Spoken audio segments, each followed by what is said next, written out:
दारूखोर को दारू मिल जाती और तुम सफलता की बात करते। अनजान शहर में आदमी जाकर विदिन 30 मिनट में ठेका खोज लेता है।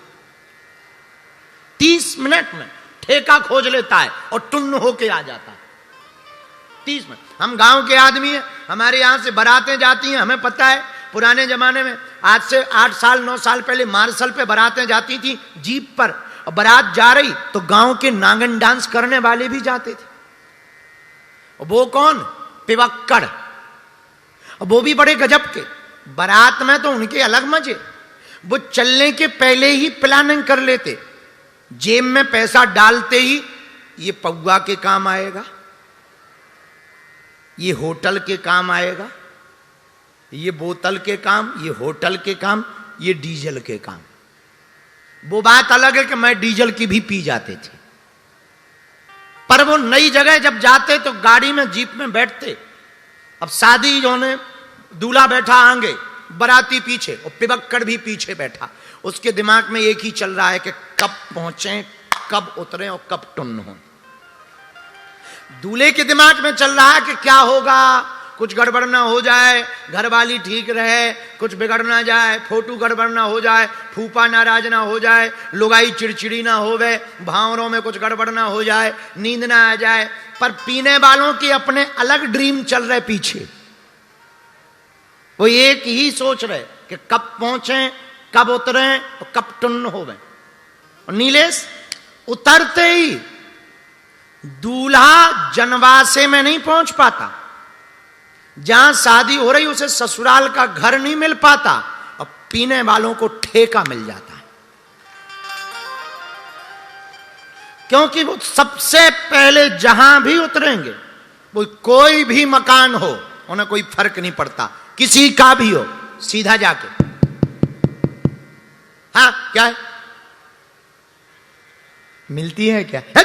पंडित का घर है, भाग यहां से, आगे वाली गली में है, थैंक यू। दूसरी गली में, अब वहां भी पता नहीं कि मिलती कहां है। तो खेत में गांव का काम खेतों में बिक रही, भूसा वाले खेत में, और बेचने वाले चोरी से बेचते हैं तो बड़े गजब के जलवे होते हैं। उनकी भी चोरी भूसा वाले खेत में गांव के बाहर, और बेचने वाला भी ऐसा नहीं बेचता, वो 2 डाले रहेगा पौवा जेब में, अब वो धीरे से देगा, फिर वो मिलती है क्या, या नहीं, बगल वाले में, अब वो खोज लेता है।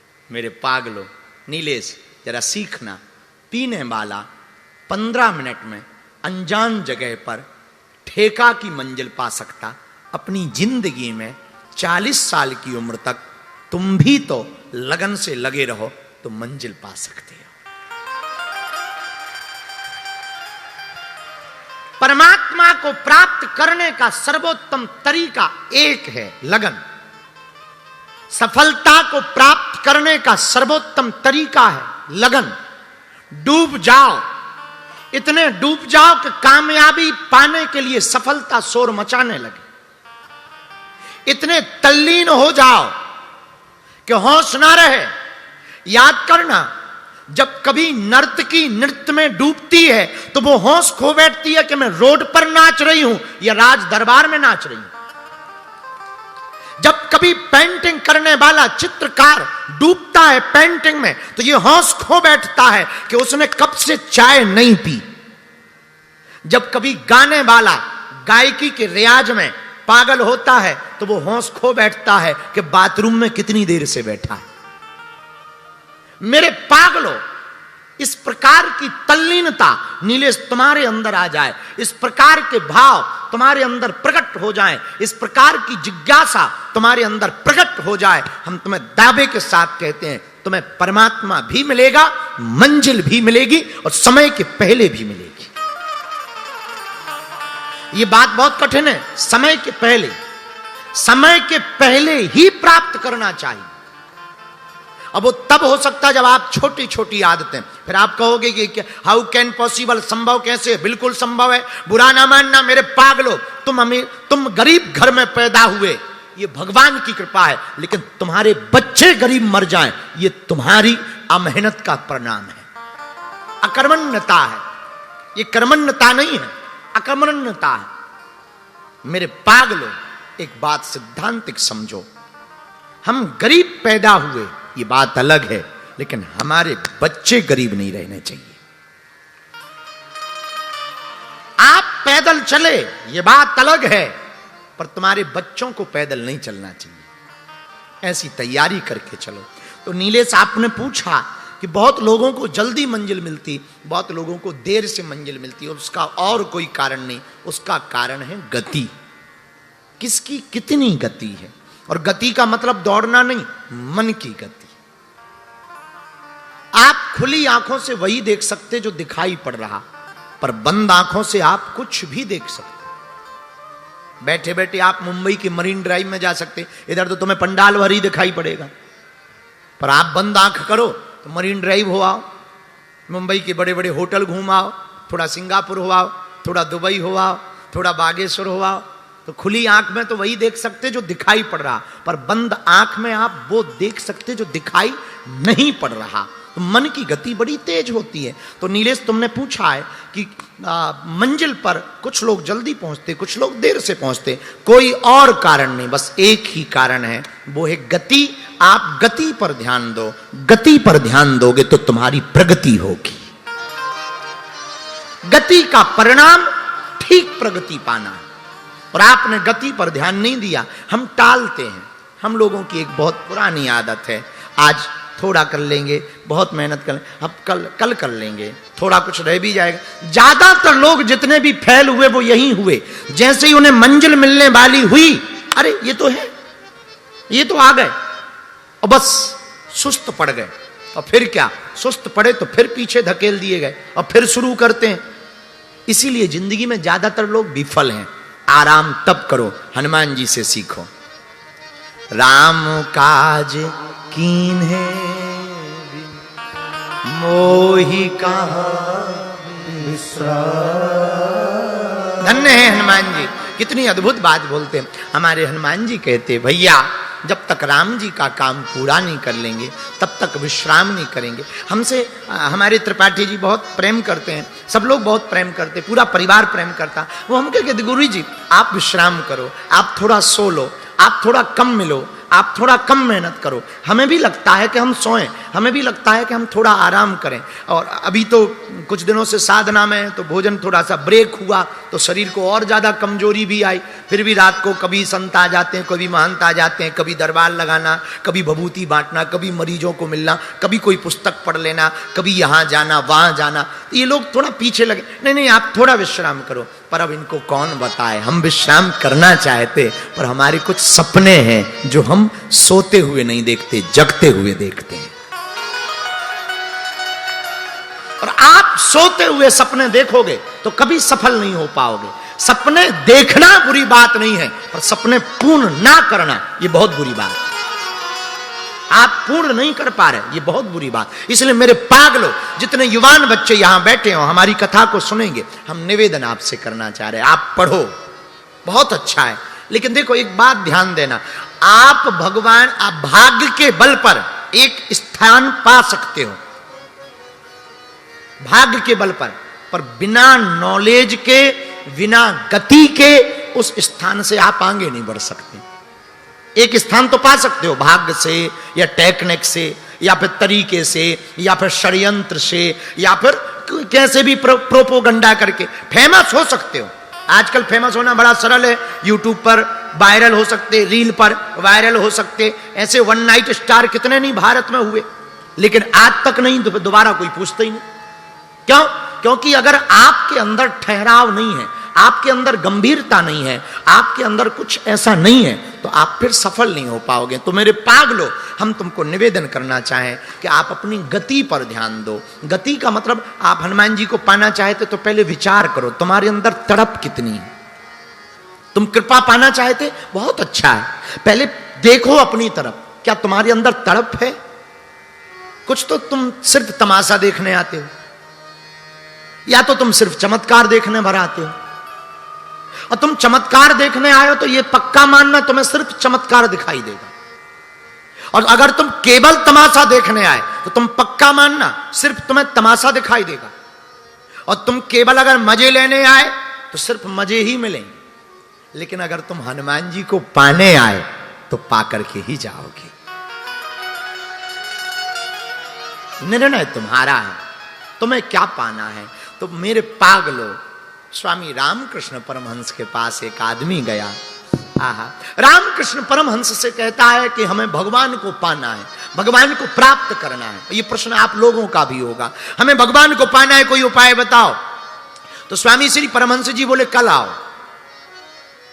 वो जब कल गया तो कहता है कि हमें भगवान को पाना है। मुस्कुराते हुए स्वामी रामकृष्ण परमहंस ने कहा ठीक है, एक काम करो, मेरे साथ तुम नदी स्नान करने चलो। वो नदी स्नान करने गया। बोले मुझे भगवान को पाना है। बोले ठीक है, थोड़ा नदी में मेरे साथ उतरो। वो नदी में उतरा।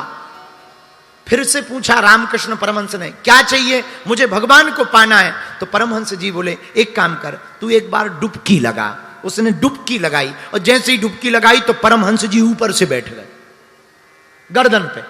अब वो बड़ा फड़फड़ाया। अब कोई पानी में डूबा हो और तुम ऊपर से कोई बैठ जाए, एकदम फड़फड़ाया, बेचैनी भयंकर, हाथ पांव फटकारे, यहां तक कि 2-3 उसने अंदर ही अंदर से चांटा जोड़ दिए स्वामी जी को। जब स्वामी जी ने देखा कि अब चला ही जाएगा तो छोड़ दिया और फुर फुर करता हुआ बाहर निकला। बोले हमें पहले ही पता था कि पागल हो, अब पक्का हो गया, तुम सच में पागल हो। हमने पूछा कि हमें भगवान को पाना है और तुम यहां नदी में डुबाने ले आए, शर्म नहीं आती तुम्हें?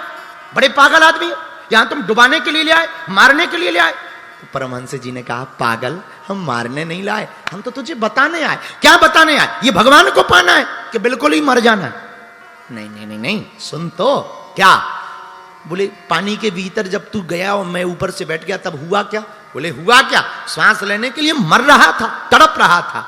मुस्कुराते हुए परमहंस जी बोले बेटा, जिस दिन ऐसी ही तड़प उस ब्रह्म को पाने के लिए हो जाए उसी दिन भगवान मिल जाएगा।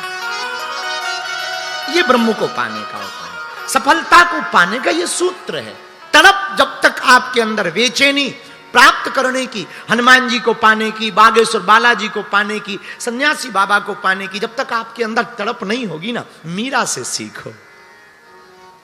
वो तो प्याला भी पीती ना, आहा, जहर है पता है मीरा को, पर मीरा से किसी ने कहा ये विष है। मीरा कहती हां विष तो है, पर पंडित जी ने ठाकुर जी का चरणामृत कह के दिया है। विष है मुझे पता है, लेकिन पंडित जी ने ठाकुर जी का चरणामृत कह के दिया है। जो देने आए हैं भगवान, उन्होंने हमको चरणामृत कहा। अब अगर उनका चरणामृत है, मेरे प्रियतम का, मेरे प्यारे का, मेरे गोविंद का, अगर चरणामृत में विष भी है तो मैं जिससे प्रेम करती हूं उसका चरणामृत विष भी स्वीकार है। ये मीरा है, ये मीरा है, ये मीरा की तड़प है। मीरा कहती मुझे और कुछ प्रिय नहीं, मुझे तो गोविंद प्रिय है। मीरा को न जाने क्या क्या कहा, राणा ने कितने प्रयत्न नहीं किए, और मीरा के जीवन में घटना भी क्षणिक घटी। हमारे पास बहुत बच्चे आते हैं कि कथा क्यों सुननी चाहिए। घटना कभी भी घट सकती है, अंतर मन में कभी भी तुम्हारे अंदर क्रांति हो सकती है स्पिरिचुअलिटी की। बुरा मत मानना, ज्यादातर लोग स्पिरिचुअल हैं, स्पिरिचुअलिटी नहीं है। आध्यात्मिक बहुत लोग हैं पर इनमें आध्यात्मिकता नहीं है। यूं समझे पढ़े लिखे बहुत हैं पर ज्ञानी बहुत कम। पढ़ा लिखा होना नॉलेज को पाना है, पर ज्ञानी होना समझ को पाना है। समझ के व्यक्ति बहुत कम, संत बहुत हैं पर संतत्व बहुत कम लोगों में। विद्वान बहुत हैं पर विद्वत्ता बहुत कम लोगों में। डॉक्टर बहुत हैं पर डॉक्टरी में स्पेशलिटी बहुत कम लोगों में। ऐसे स्पिरिचुअल हो पर स्पिरिचुअलिटी नहीं। आध्यात्मिकता अंदर से आती है, और तुम्हारा ज्यादातर प्रभाव, नीलेश बुरा मत मानना, ज्यादातर लोग बाहर से आध्यात्मिकता ला पाते हैं। तिलक लगाना, शिखा रखना, माला पहनना, थोड़ा कीर्तन हो गया तो ताली बजा ली, थोड़ा राधे राधे राधे राधे कर लिया। थोड़ा गणपति बप्पा मोरिया कर लिया, थोड़ा ओम जय अंबे गौरी कर ली, और थोड़ा सा आरती कुंज बिहारी की, और थोड़ा सा आंखें बंद कर ली, लो हो गई पूजा, लो हो गए आध्यात्मिक। और थोड़ा फोटो वोटो बढ़िया आ जाए, रील वील बढ़िया आ जाए, हा हवन हो रहा हो, कैमरा लग जाए, स्वाहा। हाँ, हवन चाहे जहां गिरे पर फोटो बढ़िया आनी चाहिए, और हाँ फाउंडेशन ना टपक जाए। भगवान बुरा मत मानना, हम आपके विरोधी नहीं हैं, हम निवेदन करना चाह रहे हैं। आध्यात्मिक होना अलग है, आध्यात्मिकता प्रकट होना अलग है, अंदर से स्पिरिचुअल होना बहुत कठिन है। साधु बनना बड़ी बात नहीं है, साधु हो जाना बहुत बड़ी बात है।